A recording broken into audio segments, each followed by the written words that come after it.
तो welcome students, आप सभी के अपने चैनल यश की मिस्टर बार फिर से स्वागत है। बहुत ही important video, very most important आपके लिए होने वाली है। इंपॉर्टेंट क्यों है अभी आपको पता चल जाएगा। हम 2023 बोर्ड की तैयारी अभी से शुरू कर दिए हैं ताकि मेरे प्यारे स्टूडेंट्स आपको कोई दिक्कत एग्ज़ाम में न आए, ठीक है। और आपके लिए हम लगातार मेहनत कर रहे हैं, जी जान लगा दे रहे हैं, क्योंकि रात दिन आपके लिए मॉडल पेपर तैयार करना, सारी चीज़ों को अभी से कलेक्ट किया जा रहा है ताकि आपके बोर्ड एग्ज़ाम तक में सारे सिलेबस को कंप्लीट कर दिया जाए।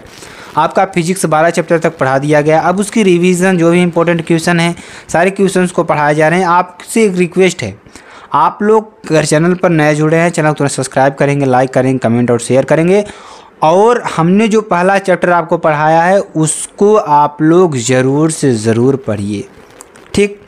ज़रूर से ज़रूर पढ़ करके आपको क्या करना है, उसका पूरा रिवीजन कर लेना है, पूरे चैप्टर को रट लेना है ताकि आपको सारी चीज़ों को डिस्कस किया जा सके आपके साथ। जैसे हम यहाँ पे क्वेश्चंस करते हैं तो आपको आंसर मालूम होना चाहिए उस समय, ताकि आपको पढ़ने में एग्रेसिव महसूस हो या ऐसा ना लगे कि हमने नहीं पढ़ा है, ठीक है। अगर आप रिवीजन करके यहाँ पे बैठेंगे तो आपको ऐसा नहीं लगेगा कि हमने नहीं पढ़ाया हुआ है, सारी चीज़ों को हमने पढ़ा रखी है, बस आपको रिवीजन के तौर पर हम सारी चीज़ों को डिस्कस करेंगे यहाँ पे, ठीक है।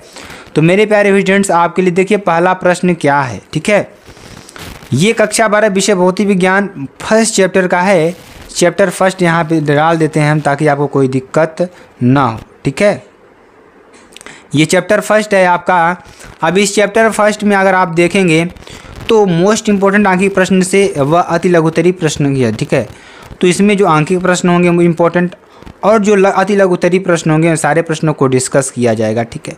देखेंगे इसमें वैद्युत फ्लक्स था, वैद्युत क्षेत्र की तीव्रता में संबंध लिखिए। तो वैद्युत फ्लक्स था, वैद्युत क्षेत्र की जो तीव्रता होती है उसमें हमें क्या करना है, इसमें संबंध लिखना है, ठीक है। इसमें संबंध क्या होता है, संबंध लिखेंगे। उसके बाद देखेंगे वैद्युत फ्लक्स का मात्रक लिखिए। वैद्युत फ्लक्स का मात्रक क्या होता है, मात्रक के बारे में जानेंगे, ठीक है।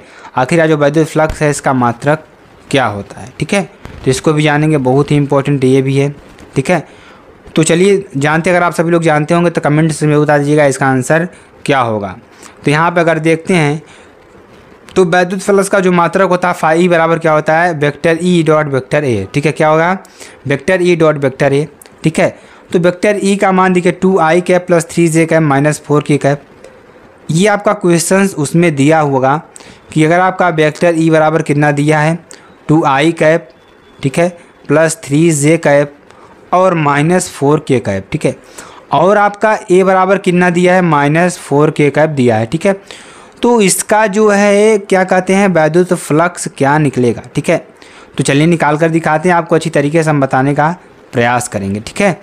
चलिए यहाँ पे देखेंगे 2i cap plus 3j cap minus 4k cap, minus 4k cap, इसका मल्टीप्लाई करेंगे तो देखिए विपरीत है, i के साथ किया जाएगा 0 हो जाएगा, सिंपल सी बात है। हमारा सिर्फ इसी में क्या होगा, मल्टीप्लाई होने वाला है, ठीक है। जब इसका मल्टीप्लाई इसमें होगा तो ये प्लस 16 आएगा, यानी कि 16 इकाई हमारा आंसर टोटल निकल कर आएगा, ठीक है। चलिए आगे आपको बताते हैं। अगला क्वेश्चन देखिए बहुत ही इंपॉर्टेंट ये भी है और आपके एग्जाम के दृष्टिकोण से तो बहुत ही महत्वपूर्ण है, ठीक है। चलिए स्थिर वैद्युतिकी में गॉस की प्रमेय लिखिए। अब स्थिर वैद्युतिकी में जो गॉस का प्रमेय है वो क्या होता है, बहुत ही इंपॉर्टेंट है ये आपके लिए भी जानना, ठीक है। तो इस प्रमेय के अनुसार किसी बंद पृष्ठ से क्या, इस प्रमेय के अनुसार क्या लिखेंगे, किसी बंद पृष्ठ से गुजरने वाला कुल वैद्युत फ्लक्स फाई ई, क्या, किसी बंद पृष्ठ से गुजरने वाला वैद्युत फ्लक्स फाई ई उस पृष्ठ के भीतर स्थित कुल आवेश Q का 1/ε0 गुना होता है। अर्थात फाई ई बराबर क्या हो जाएगा, Q/ε0 हो जाएगा। कहने का मतलब क्या है कि जो आपका आवेश होगा उसका 1/ε0, ठीक है, 1/ε0 गुना होगा। बहुत ही इंपॉर्टेंट ये भी है, ठीक है। तो चलिए जहाँ ε0 क्या है, निर्गत आवेश की वैद्युतशीलता, जो निर्गत आवेश है उसकी वैद्युतशीलता है, ठीक है। चलिए आगे आपको बताते हैं। तो चलिए अगले क्वेश्चन की बात करते हैं। अगला क्वेश्चन देखिए क्या है, एक गॉसियन पृष्ठ के अंदर, किसके अंदर, एक गॉसी पृष्ठ के अंदर 3q माइनस 2q q तथा प्लस 2q आवेश रखे हैं, ठीक है। तो पृष्ठ से परिबद्ध कुल वैद्युत फ्लक्स कितना होगा, ठीक है। तो पृष्ठ से परिबद्ध जो कुल फ्लक्स हमारा कितना होगा, अगर इसके आंसर की बात करते हैं तो यहाँ पर अगर देखेंगे कुल वैद्युत फ्लक्स फाई बराबर 1/ε0, डेल्टा Q बराबर 1/ε0 3q minus 2q plus 2q। या 4q/ε0। यहाँ पर अगर आंसर की बात करें, आंसर क्या हो जाएगा 4q/ε0। देखिए इसको सॉल्व करेंगे, ठीक है। सॉल्व कैसे करेंगे, ठीक है, सॉल्व करने का तरीका इसका कैसा होगा हम आपको बताने का प्रयास करेंगे और आपको समझाने का प्रयास करेंगे। यहाँ पे अगर देखेंगे आपको यहाँ पे कितना आ रहा है 3q, ठीक है, -2q और +2q, और यहाँ पर एक +q छोड़ दिया है हम, तो यहाँ पे +1q और जोड़ेंगे, ठीक है। तो ये -+2q से +2q कैंसिल हो जाएगा, तो बचेगा क्या 4q/ε0 बचने वाला, ठीक है। बहुत ही इंपॉर्टेंट ये भी है, ठीक है। चलिए आगे आपको बताते हैं रेखीय आवेश घनत्व से क्या तात्पर्य है। रेखीय आवेश घनत्व से आपका क्या तात्पर्य है, तो किसी तार की प्रति एकांक लंबाई पर किसी तार की प्रति एकांक लंबाई पर उपस्थित आवेश की मात्रा को रेखीय आवेश घनत्व कहते हैं। मान लेते हैं किसी तार की प्रति एकांक लंबाई पर उपस्थित आवेश की मात्रा जो है को रेखीय आवेश घनत्व कहते हैं, ठीक है। ये आपके लिए बहुत ही इंपॉर्टेंट है, ठीक है। किसी आवेशित कण के भार को किसी आवेशित कण के भार को एक वैद्युत क्षेत्र द्वारा किस प्रकार संतुलित किया जाता है। किसी आवेशित कण के भार को अगर एक वैद्युत क्षेत्र के द्वारा किस प्रकार संतुलित किया जाता है, तो देखिए जब आवेशित कण पर वैद्युत बल F वेक्टर F बराबर vector E dot vector Q की दिशा W बराबर mg भार के विपरीत हो तथा वेक्टर E डॉट Q बराबर mg हो, क्या हो mg हो, तो ठीक है, तो F बराबर क्या हो जाएगा वेक्टर E इंटू Q हो जाएगा, ठीक है। चलिए आगे आपको बताते हैं। चलिए यहाँ पर देखेंगे अगला जो हमारा जो क्वेश्चन है बहुत ही इंपॉर्टेंट ये भी है, वैद्युत फ्लक्स की परिभाषा तथा मात्रक लिखिए। तो वैद्युत फ्लक्स की परिभाषा तथा मात्रक क्या होता है, इसका मात्रक लिखना है, ठीक है। तो वैद्युत क्षेत्र में स्थित किसी क्षेत्रफल से वैद्युत क्षेत्र में स्थित किसी क्षेत्रफल से अभिलंबवत दिशा में अभिलंबवत दिशा में गुजरने वाली वैद्युत बल रेखाओं की संख्या को गुजरने वाली वैद्युत बल रेखाओं की संख्या को वैद्युत फ्लक्स कहते हैं। क्या कहते हैं, वैद्युत फ्लक्स कहते हैं। इसका मात्रक न्यूटन मीटर स्क्वायर प्रति कूलाम अथवा वोल्ट मीटर होता है। कहने का मतलब अगर हम किसी वैद्युत क्षेत्र में स्थित किसी क्षेत्रफल से अभिलंबवत दिशा में कोई क्षेत्रफल है, क्षेत्रफल से अभिलंबवत यानी लंबवत दिशा में गुजरने वाली वैद्युत बल रेखाओं की संख्या, उससे अगर जितनी वैद्युत बल रेखाएं संख्या गुजरेंगी वैद्युत फ्लक्स कहते हैं। क्या कहते हैं उसे हम वैद्युत फ्लक्स कहते हैं।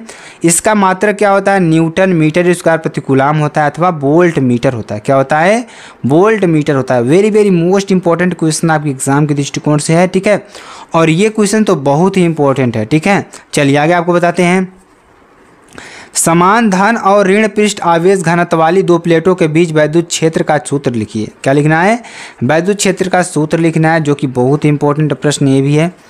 तो समान धन और ऋण पृष्ठ आवेश घनत्व वाली दो प्लेटों के बीच जो वैद्युत क्षेत्र होगा क्या होगा, E बराबर σ/ε0, या जहां पृष्ठ आवेश घनत्व सिग्मा बराबर क्या होगा Q/A। क्या हो जाएगा Q/A, ठीक है। चलिए आगे आपको बताते हैं।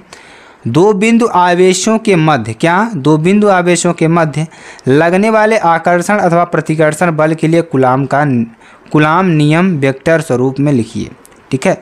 दो बिंदु आवेशों के मध्य लगने वाले आकर्षण अथवा प्रतिकर्षण बल के लिए कूलाम का नियम वेक्टर स्वरूप में लिखिए। किस में रूप में लिखना है, वेक्टर स्वरूप में आपको लिखना होगा। बहुत ही इंपॉर्टेंट है, ठीक है। देखिए वेक्टर का मतलब क्या होता है कि उसके चिन्ह सहित आपको लिखना होगा, ठीक है। किस दिशा में कौन चीज़ लगने वाली है, सारी चीज़ों को इसमें डिस्कस किया जाता है।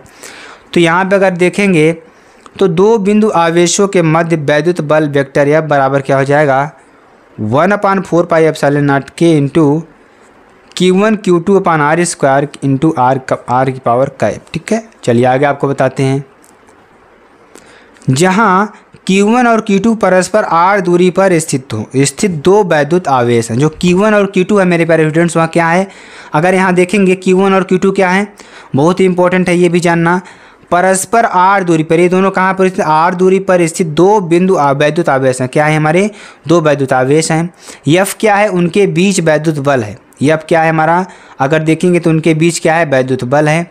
क्या है, के क्या है, उस माध्यम का परावर्तनांक जिसमें आवेश स्थित है। ठीक है, यानी उस माध्यम का परावर्तनांक है जिसमें आवेश क्या है हमारे स्थित है। तथा एप्सिलॉन नॉट क्या है, वायु व निर्वात की वैद्युतशीलता है। क्या है, वायु व निर्वात की क्या है हमारी वैद्युतशीलता है। ठीक है, बहुत ही इंपॉर्टेंट ये भी है, वेरी वेरी मोस्ट इंपॉर्टेंट है।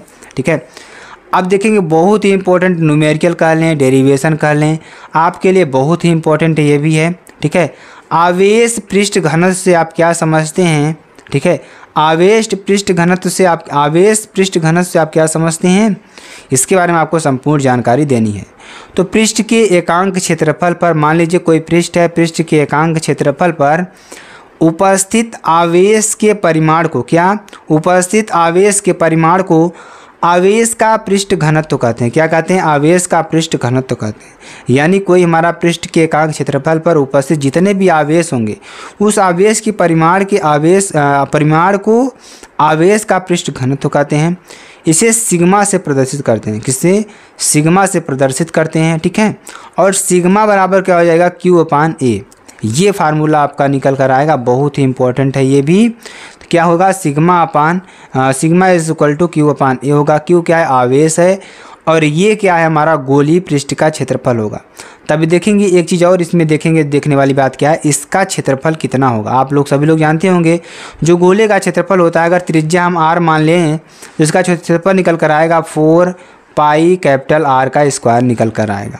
वेरी वेरी मोस्ट इंपॉर्टेंट है ये। ठीक है, चलिए, यदि पृष्ठ गोलीय हो, पृष्ठ जो हमारा क्या है गोलीय हो, और गोले की त्रिज्या R हो, तब A बराबर क्या हो जाएगा, 4 पाई कैपिटल R का होल स्क्वायर।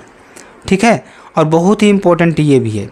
अब इसको क्या करेंगे, इस फार्मूले में हम पुटअप कर देंगे। जैसे पुटअप करेंगे तो सिग्मा अपान क्या हो जाएगा, Q/4 पाई R स्क्वायर हो जाएगा। ठीक है, ये आपका निकल कर आएगा, बहुत ही इंपॉर्टेंट है। अगर इसके मात्रक की बात कर लेते हैं मेरे प्यारे, इसका मात्रक क्या हो जाएगा, इसका मात्रक होगा कूलाम प्रति मीटर स्क्वायर। क्या होगा, कूलाम प्रति मीटर स्क्वायर इसका मात्रक निकल कर आएगा, जो कि बहुत ही इंपॉर्टेंट आपके लिए जानना। तो इसलिए आपके लिए कुछ आदि लघुत्तरी प्रश्न है जो आपके लिए एग्जाम के लिए बहुत ही इंपॉर्टेंट। आगे हम दीर्घोत्तरी प्रश्नों की बात करेंगे और आंकिक प्रश्नों की बात करेंगे। ऐसे धीरे धीरे करके आपका पूरा चैप्टर 1 समाप्त कर देंगे, बहुत ही इंपॉर्टेंट है। ठीक है, अगर आपको वीडियो अच्छी लगती है मेरे पेरेंट्स, आप सब कमेंट सेक्शन में बता दीजिएगा। फिर मिलते हैं नेक्स्ट वीडियो में नए टॉपिक के साथ, तब तक के लिए जय हिंद।